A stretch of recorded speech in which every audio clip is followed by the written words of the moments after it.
Hello everyone. Today we will be assembling the Micro Revolution long buggy. This is what it'll look like when it comes out of the box. It will have the panels pre-installed. These panels, any color you do choose, it won't interfere with you putting the stuff underneath. So to build the chassis, it won't interfere. So there will be a little interference in the background if you hear it. That's my 3D printer running. I'm trying to get a lot of stuff printed at this current moment. But let's start. So if you're doing a Velcro system, before you start assembling it, I would put the Velcro in, so then you can easily just attach your battery in there. So next, we have the axles. They're pretty simple, explanatory. You put them together. They're super easy. You get the 4mm shafts, or you get the 4mm axles, and they'll widen it like this. The rear axle has a 3D printed links on here, but you would end up buying just normal links. They're the same way. These are just on here because I had them around. So we're gonna assemble the long buggy. And here's the motor. This is a stock transmission with the Fat Viper system. Any other like FureTech and stuff would probably work too. Just make sure it's the right size. But first, we take the Fat Viper in this. We align the holes.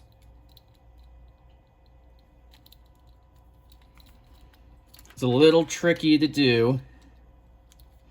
But usually what I first do is take the screws from the hardware kit, the little bit longer ones, stick them in these holes. It's very hard to do that, but after time you'll figure it out. Just screw them in. Let's get them to where the pieces start, the little screw threads start poking out, so you can align your transmission correctly.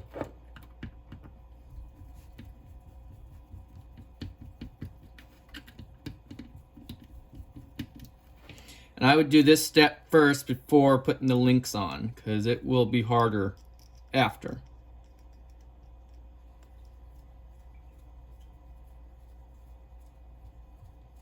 Okay, so next, after you have them poking out, you stick your transmission on there.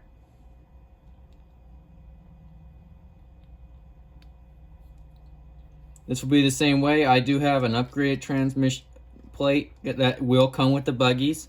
This is just, this wasn't a prototype, but it works the same way. You screw these on until they're flush. So being how this is set up, you can slide across rocks really easily without it getting caught. But after you have those on, skid plates on, then you take a short screw and you thread it into a little hole right here in the front, like the stock ones have. A little hole. You take this piece and you thread it in here. This hole may or may not be there. It doesn't really matter, but sometimes it's nice to be able to get this to be secure. And then it's pretty stout now. So now after you take this, so when you put it into the buggy, you're going to end up having the motor facing back towards the back of it, because that's the only way you're going to fit it. But next, you take this and this, you put the dry shaft in, take the fronts,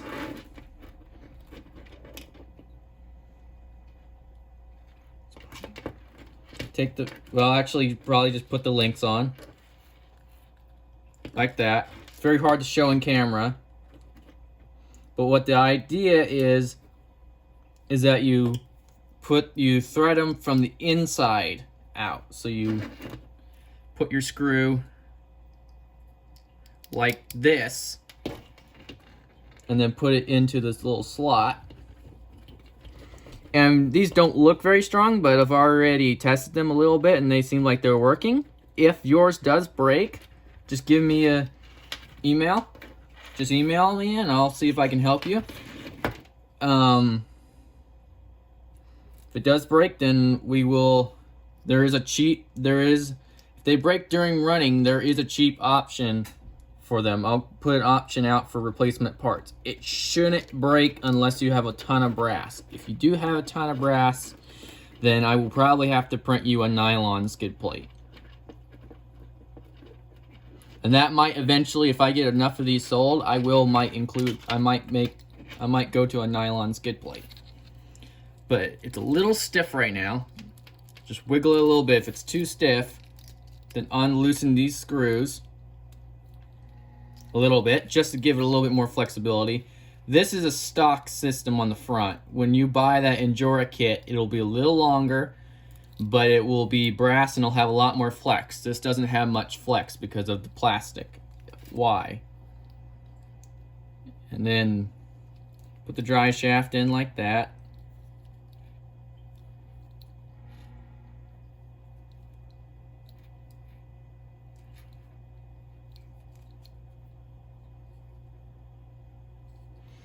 And then flip it over. Your dry shafts will be different and everything on this when you buy the kits. But then you take this, you slide them both down, and then you take the screws and you screw them in.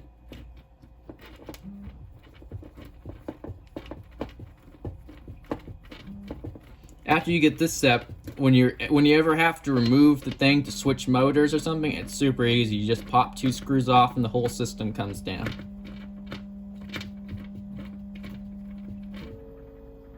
But then you go over here and you flip it over and you keep on getting them screwed in. Luckily, they screw on pretty easily. In real time, this is not going to take long. If you have a PowerEye screw gun, that would be better. Just like one of those little Endura ones that they make. They're super small and compact. Those will just don't over tighten them, or it will break the plastic. Okay, now we got that assembled. Now we move on to the rear. Flip the rear over. Get the upper links. They're just like the front. Just screw them in. This just allows for easier working.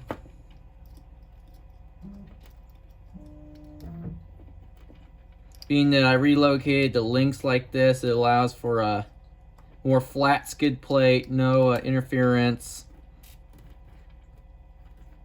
It is a little bit of a pain when you have these links that I have, but it's not too bad when you have the ones that you buy. So they don't have this lift up right here. I only have that little high clearance part because I'm trying to get more clearance out of my links, which I have.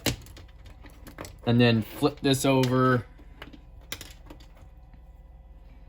Put this ball in. These balls are pretty loose, which is actually what you're trying to aim for, because then that will give you the most flexibility around things. Now when you buy the hardware kit, all these screws will come with it. So even when you buy, I think even when you buy the Endura links, they will come with hardware, and that should fit on here. But then take this, your upper links are installed. Now I would put the dry shaft in before you put the lower links, because you might actually have to take the dry shaft. This is a pretty long dry shaft, yeah. So take this little pin that holds the dry shaft on, take it off.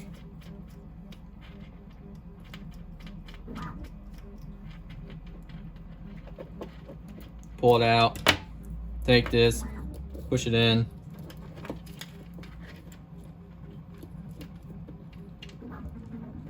They do move a little bit.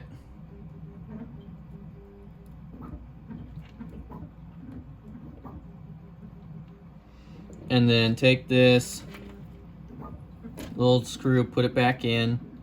Now your dry shafts will be like this, where they're super long and they don't got the almost falling off thing. The front is like that because it's a stock dry shaft and it really isn't made for that. It's whatever I had around when building this. But then you take this lower link, put it through here, put it into here. Now, if you guys are interested in these links, I have considered selling them because they are they're a very high clearance link, and they're built in a way that they have been working for me. They're plastic, but they still work. They don't have to be. And if you put more weight in the front and less weight in the rear, your climbing ability will stretch. But that, usually on these small trucks, it doesn't really matter too much. Just trying to get this thing to stay. These are a little squirmy. Then after you get it, screw it on.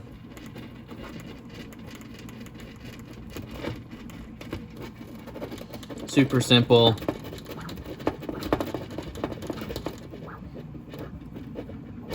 Now, like I said, when you guys receive the buggies, they will come with the panels assembled, for reasons being that I have to get the screws, make sure everything's right, so you guys don't have issues.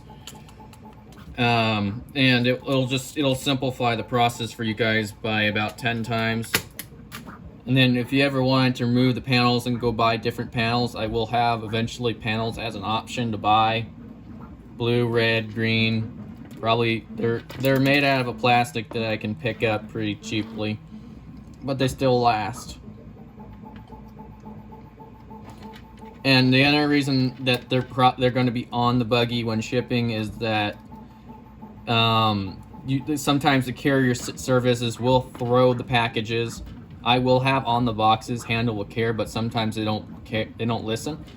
So they will be on there just so they give a more structural to the buggy, because the buggy's pretty strong, but I'd be worried about stuff happening if those panels weren't on there. And it'll keep the panels a lot, they won't get scratched up. But there we go, the linkage is on. This is what it would look like if you pull this out of the buggy. Super simple, super easy, and it makes it super easy if you want to switch motors or switch links.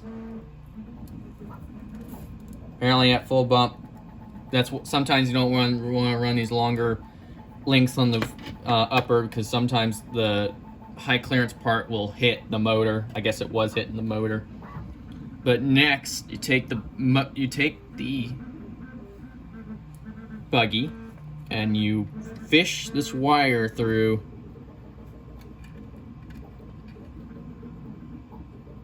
right here. I'm just trying to remember where. And then you fish this wire up through here. You want to fish these wires up before you get the truck in there, or you will not be able to do it. And then after, you just lift the buggy up, flip it around. This might be, and then grab this. And then if you have custom links and stuff, you can go to desired wheelbases. I set this truck up for people who wanted to run any sort of wheelbase on this. This can run them.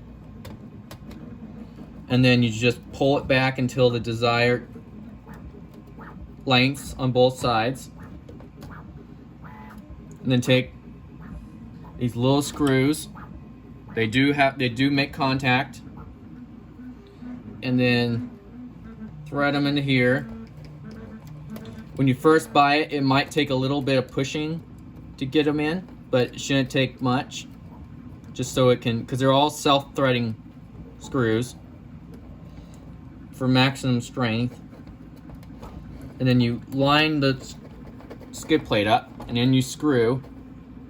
Don't over tighten them, or they will make little cavities in there, on the plastic. But then repeat it, and I have to push down a little bit sometimes just to make sure everything's lining up properly.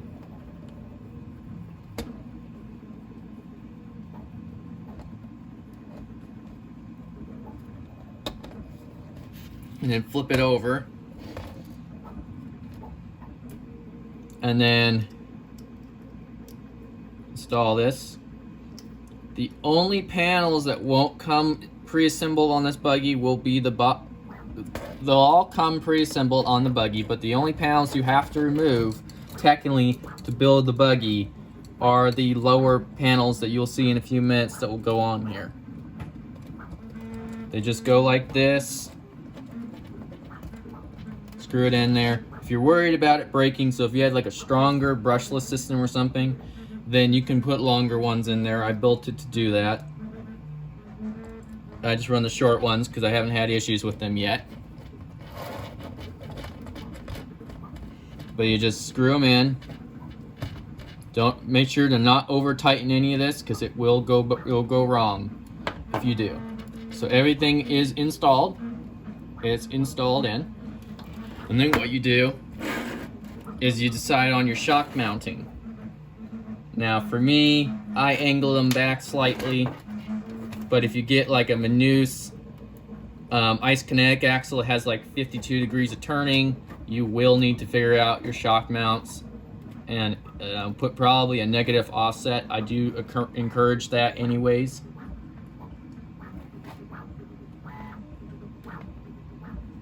Just angle them in. You can go any way you want, longer, shorter. I run shorters in the front, longers in the back, and I seem to have a that's pretty good combo for this. It's a little bit difficult, but trying to keep my hand out of the camera. These screws don't want to behave.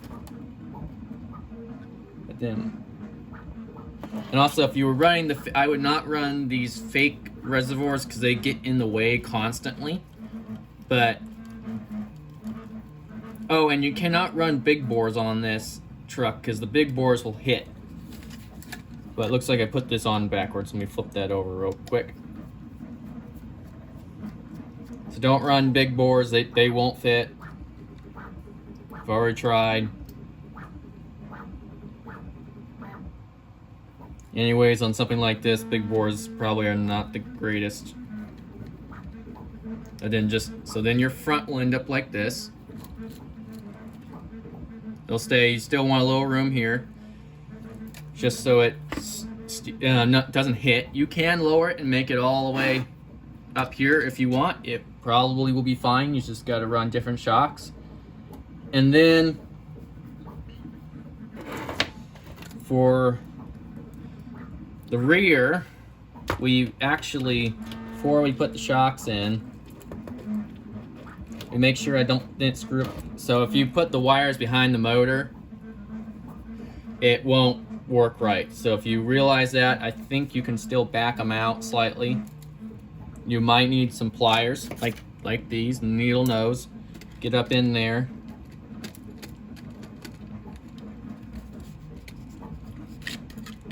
Just work them back.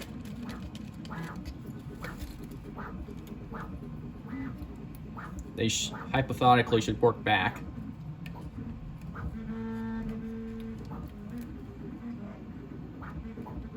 Come on. There you go. They're back. So now you grab one, try to get it to come over here.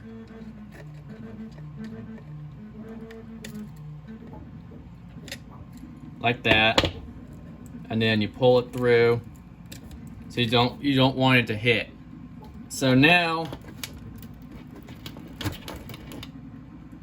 you take this wire, of course it's right here. You just keep it where it is. Take them both, lift them up over, because you got to put this. So this, I put these electronics on here, but usually what you should do first is take the ESC tray, put it on the truck first, and then put the electronics. This is the brushless system that will be in the parts list for it. And then you just got to work it in there. It will take me a few minutes because of how I have mine set up.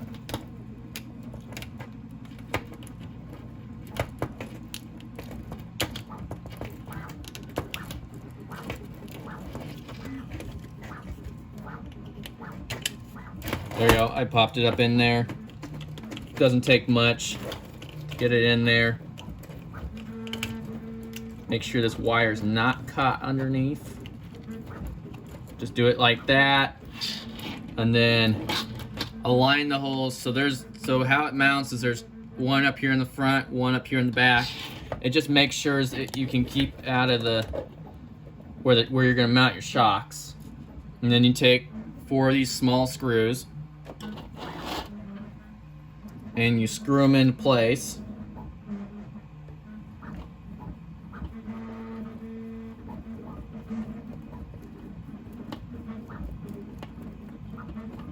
Make sure to get it aligned. And screw until snug, don't over tighten.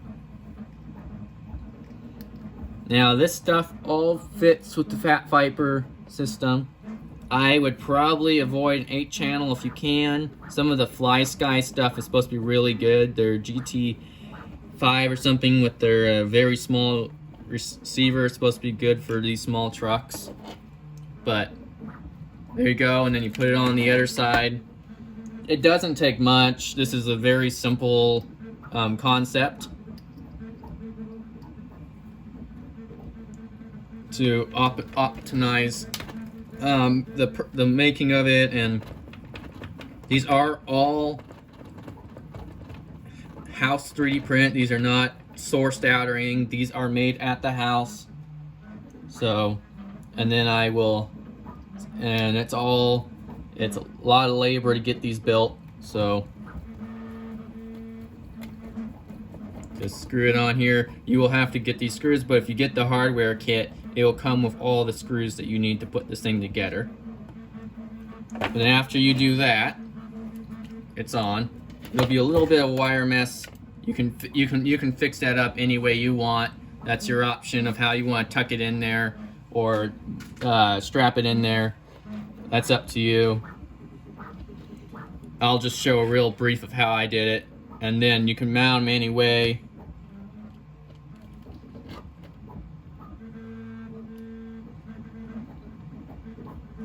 There's no way I've been screwing it right there.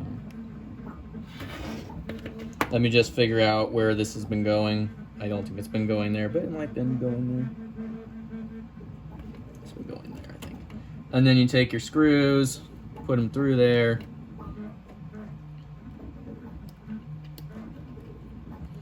Get them in. Little tricky. Most screws will stay on, some won't. Just up to whatever you have. Might have to rotate it this way. On these double barrels, you get a lot of flex. And especially with the right linkage, you'll get incredible amount. At some point in some of your builds, you might not want to do that, but I've liked the double barrel system. And then turn it around, find where you mount it on here. And then, and if you get these double barrels, put a little Loctite on them because they will randomly decide to unscrew. And then just grab this. A little tricky, sorry, my hand's in the camera. These will all be pre-drilled, so they should all easily screw in there. Ah, this one wants to be annoying. Takes a little bit of figuring. It shouldn't be this hard, don't worry about it. Some screws just don't want to go in. But like I said, this is a fairly easy process.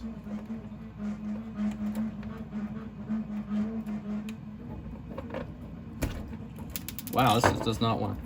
And give me just a second. Let me real quickly use my Dremel to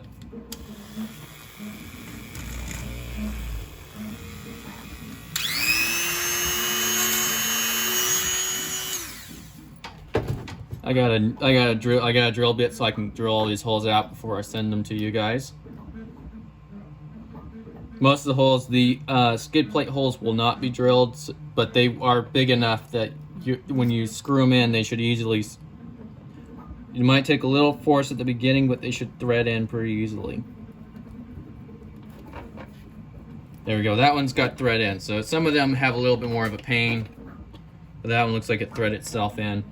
So now we have it assembled.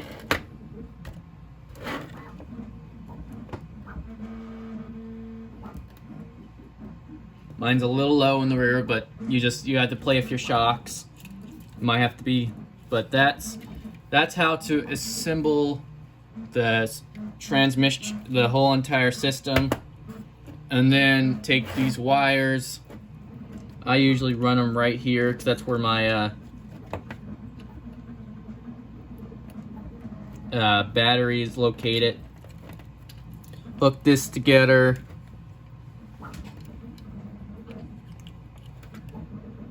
Make sure it's the right way.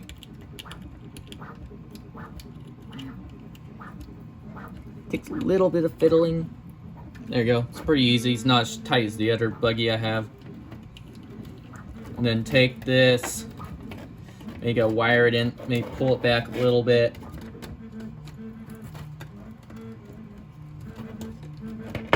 Just trying to get the wires to. I had them set in this little slot, but it might not. Well, it might go over here. Just push it in there. Yep, there it goes.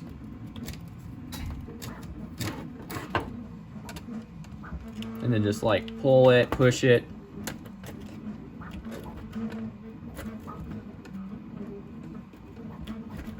And then the rest of the wires, they get zip tied and tucked up right here. But that's how you put it together. It's pretty clean. It's better than most. But that's how you assemble the buggy, and then you just assemble it, the tires with, just put them on there, put the little nuts on there, screw them on, and that's it. So, I forgot one more thing. When you get it done, you get your panels. Remember where the panels go.